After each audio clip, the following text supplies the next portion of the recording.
শান্তিডাঙ্গা গ্রামে বাস করত কাশিম নামের এক জেলে। তার ছোট্ট একটি ছেলে আর স্ত্রীকে নিয়েছিল তার ছোট্ট সংসার। কাশিম রোজ নদীতে জাল ফেলে মাছ ধরতো, আর সেই মাছ বাজারে বিক্রি করে কোনো রকমে তাদের সংসার চালাতো। বউ, বউ, আমি আসছি গো। ছেলেটাকে দেখে রেখো, ছেলেটা যা চঞ্চল হয়েছে না। হ্যাঁ হ্যাঁ, তাই তো। ছেলেটার খেয়াল শুধুমাত্র তুমি একাই রাখো, আমি তো আর ছেলেটার কোনো খেয়াল রাখি না, তাই না? আর ছেলেটা তো শুধুমাত্র তোমার একারই।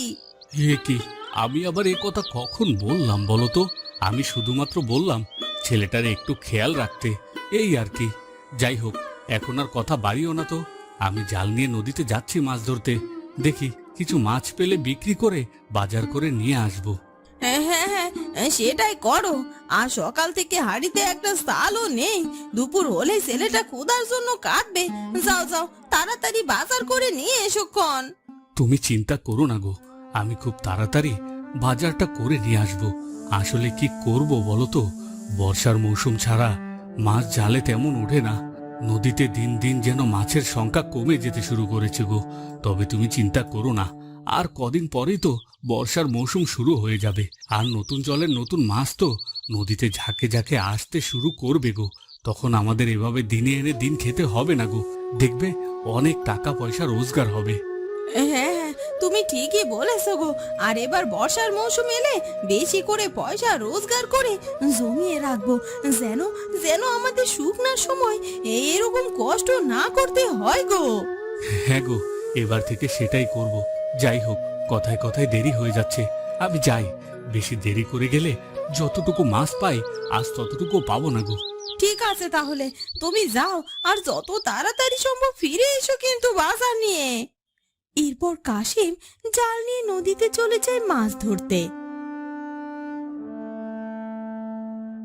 সত্যি, বউয়ের সাথে কথায় কথায় বেলাটা একটু বেড়েই এলো।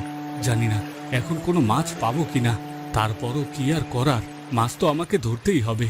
এই কথা বলে কাশিম নদীতে জাল ফেলতে থাকে, কিন্তু কয়েকবার জাল মারার পরে তাতে কোনো মাছই ওঠে না, শুধুমাত্র দু একটা চুনোপুঁটি ছাড়া।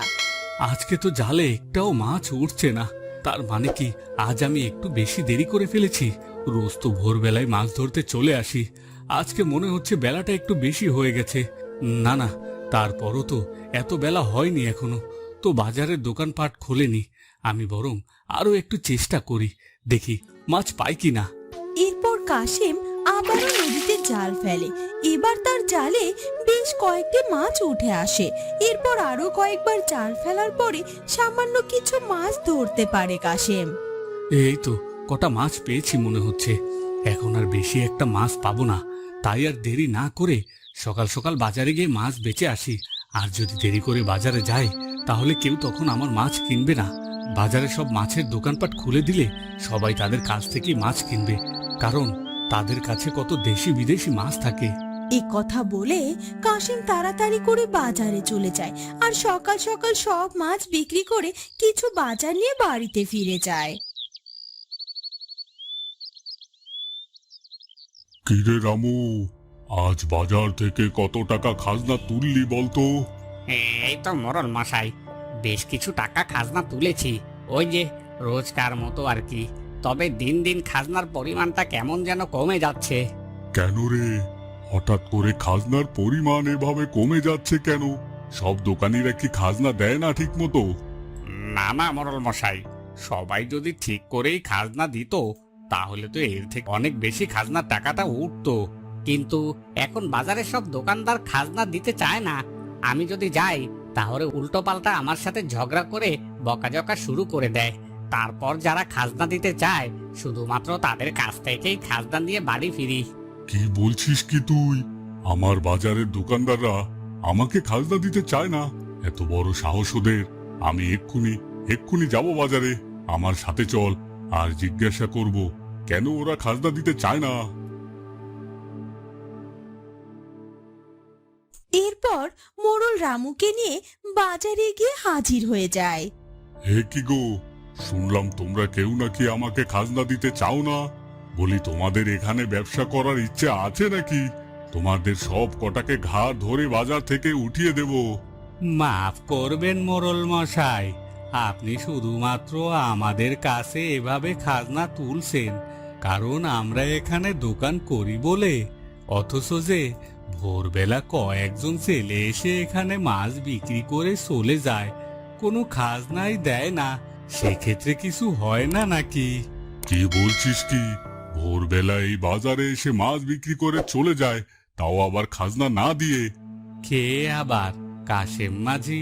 আমরা দোকান খোলার আগেই রোজ ভোরবেলায় এসে এই বাজারে মাছ বিক্রি করে যায়, আর ভোরবেলায় মাছ বিক্রি করে দেখে সব ক্রেতারা ওর থেকে মাছ কিনে নিয়ে চলে যায়, আর তাতে করে যে আমাদের ব্যবসা লাটে উঠেছে মোড়ল মশাই। ও আচ্ছা, তাই নাকি? ঠিক আছে, তাহলে কাল থেকে যেন বাজারে ত্রিসীমানায় ঢুকতে না পারে। ও যদি খাজনা না দিতে পারে তবে এই বাজারে আসবে না। ও যদি খাজনা দিতে পারে তবে এই বাজারে আসবে, আর না হলে ওকে কখনো কোনো দিনও এই বাজারে ঢুকতে দেওয়া যাবে না। আর এটাই আমার আদেশ, আর এ দায়িত্ব আমি রামু তোর উপরে দিলাম। ঠিক আছে মোড়ল মশাই, আমি দেখছি ওই কাশেম বেটা কি করে এই বাজারে ঢোকে। পরদিন সকাল সকাল কাশেম মাঝি নদী থেকে মাছ মেরে বাজারে যায় সেই মাছ বিক্রি করতে। তখনই রামু তার সামনে এসে বলে, এ কি কাশেম মাঝি, তুমি বাজারে এসেছো? হ্যাঁ হ্যাঁ, এই তো বাজারে এসেছি কটা মাছ বিক্রি করতে। কিন্তু কাশেম, এরপর থেকে তুমি বাজারে মাছ বিক্রি করতে পারবে না, এটাই মোড়ল মশাইয়ের আদেশ। এটা তুমি কি বলছো কি রামু দাদা? আমি বাজারে যদি মাছ বিক্রি করতে না পারি তাহলে কোথায় গিয়ে মাছ বিক্রি করব বলো তো?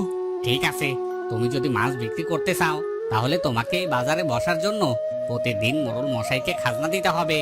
কি কি বলছো কি রামু দাদা? মোড়ল মশাইকে খাজনা দিতে হবে? কিন্তু মোড়ল মশাইয়ের খাজনা তো অনেক, আর আমি যে কটা মাছ ধরি তাতে করে সব মাছ বেচেও মোড়ল মশাইয়ের খাজনা পয়সা উঠবে না গো। সে যাই হোক না কেন, যদি মোড়ল মশাইকে খাজনা দিয়ে এখানে মাছ বিক্রি করতে পারো তবে বাজারে ঢুকবে, তাছাড়া তুমি আর এই বাজারে ঢুকবে না। যাও, এক্ষুনি তোমার এই মাছের ঝুড়ি নিয়ে এখান থেকে বিদায় হও তো। রামু আর কোনো কথা না বলে বাজার থেকে তার মাছের ঝুড়ি নিয়ে বেরিয়ে যায়, কারণ সে ভালো করে বুঝতে পেরে যায় যে মোড়ল মশাই যেহেতু বলেছে সেহেতু সে কিছুতেই বাজারে খাজনা ছাড়া মাছ বেচতে দেবে না। দেখতে দেখতে বেলাটা পড়ে এলো, আর কিছুক্ষণ বাদে সন্ধে নেমে আসবে, কিন্তু মানুষটা তো এখনো দেখাই নাই। কোথায় যে গেল মানুষটা? সেই সকাল সকাল জালটা নিয়ে বেরোলো, বললো কিছু মাছ ধরে বিক্রি করে তারপর বাজার নিয়ে আসবে, কিন্তু এখন তো সন্ধে হতে চললো, তাও তো তার আসার কোনো নাম গন্ধ নেই গো। সে সকাল থেকে ছেলেটা আমার না খেয়ে রয়েছে, রাতের বেলায় যদিও কি কিছু খেতে না দিতে পারি তাহলে তো ছেলেটা আমার কেঁদে কেঁদে বুক ভাসাবে। খিদের জ্বালাতে ওইটুকু বাচ্চা একেবারে সহ্য করতে পারে না গো। তখনই কাশেম বাড়িতে ফিরে আসে। এ কি গো, তুমি এখন এলে? আর কিছুক্ষণ পরে তো সন্ধ্যেও নেমে আসবে, তাছাড়া তোমার হাতে তো কোনো বাজারের ব্যাগও দেখছি না গো। তুমি কি বাজার করে আনোনি? আর তাছাড়া এই মাছের ঝুড়িটা সাথে করে নিয়ে এসেছো? না গো বউ, না, আজ মাছ বিক্রি করতে পারিনি, আর তাই পয়সাও পাইনি, এই জন্য বাজারও করতে পারিনি। তুমি বরং এক কাজ করো, এই মাছ রান্না করে ছেলেটাকে খেতে দাও। এসব তুমি কি বলছো? ভাত ছাড়া শুধু ছেলেটাকে এই মাছ খেতে দেব? ছেলেটা কি সেটা খাবে বলো? আর তাছাড়া তুমি মাছের ঝুড়ি নিয়ে এলে কেন সেটা আগে আমাকে বলো তো দেখিনি। এরপর কাশেম তার বউকে সব ঘটনা খুলে বলে। কি বলছো কি গো? তাহলে তাহলে এখন কি হবে গো? আমরা কি করে বাঁচবো? তুমি চিন্তা করো না বউ, বিধাতা একজন আছেন, তিনি আমাদের অবশ্যই না খাইয়ে মারবে না গো। এরপর কেটে যায় বেশ কয়েকদিন। কাশেমের সংসারে যেন অভাব অনটন আরো বেশি বেড়ে যেতে থাকে।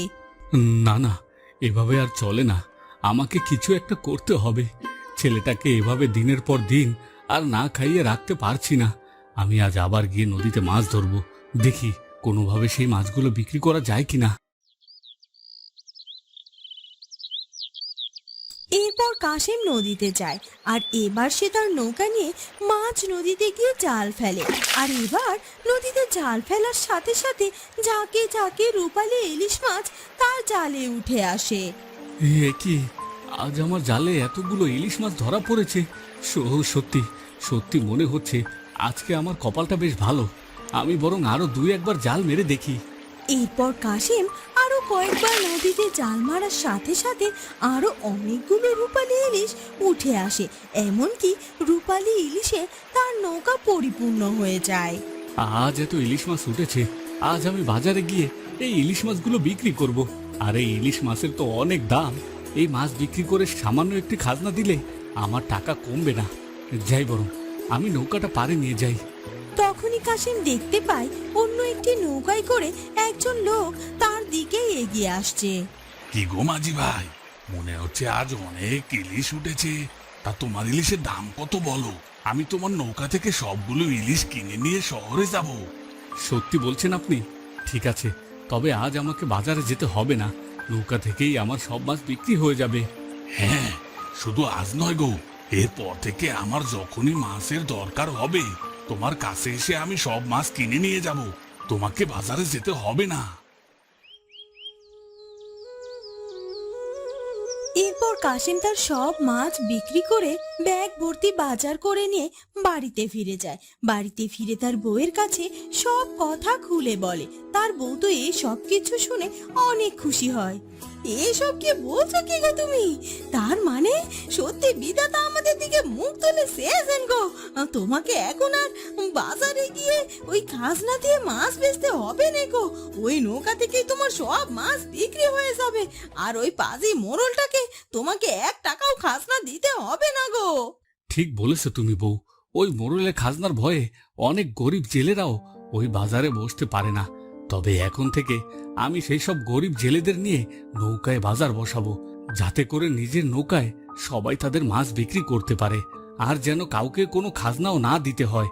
আর তাছাড়া নৌকায় করে মাছ নদীতে গিয়ে মাছ ধরলে অনেক বেশি ইলিশ পাওয়া যাবে। আর আর শুধু তাই না গো, ইলিশ মাছের সাথে সাথে আরো অনেক মাছ পাওয়া যায়। আর তাছাড়া নদী পথেই তো শহরের লোকজন আসে মাছ কিনতে, তাদের কাছে মাছ বিক্রিও বেশ ভালোই হবে। হ্যাঁ গো হ্যাঁ, তাহলে বরং তুমি সেটাই করো। এরপর যে কথা সেই কাজ। পরদিন কাশেম মাঝি তার গরিব জেলেদেরকে নিয়ে নৌকায় মাছের বাজার বসায়, এবং শহর থেকে অনেক ক্রেতারা এসে তাদের মাছগুলো আরো বেশি চড়া দামে কিনে নিয়ে যায়। আর সব গরিব মাঝিরা তাদের সব নৌকায় করে মাছ বিক্রি করে, আর তাদের অভাব অনটনও দূর হয়ে যায়। বন্ধুরা, কেমন লাগলো আমাদের আজকের গল্পটি? যদি ভালো লাগে তাহলে অবশ্যই আমাদের চ্যানেলটিকে সাবস্ক্রাইব করে দিও। দেখা হবে নতুন কোনো গল্প নিয়ে। ধন্যবাদ।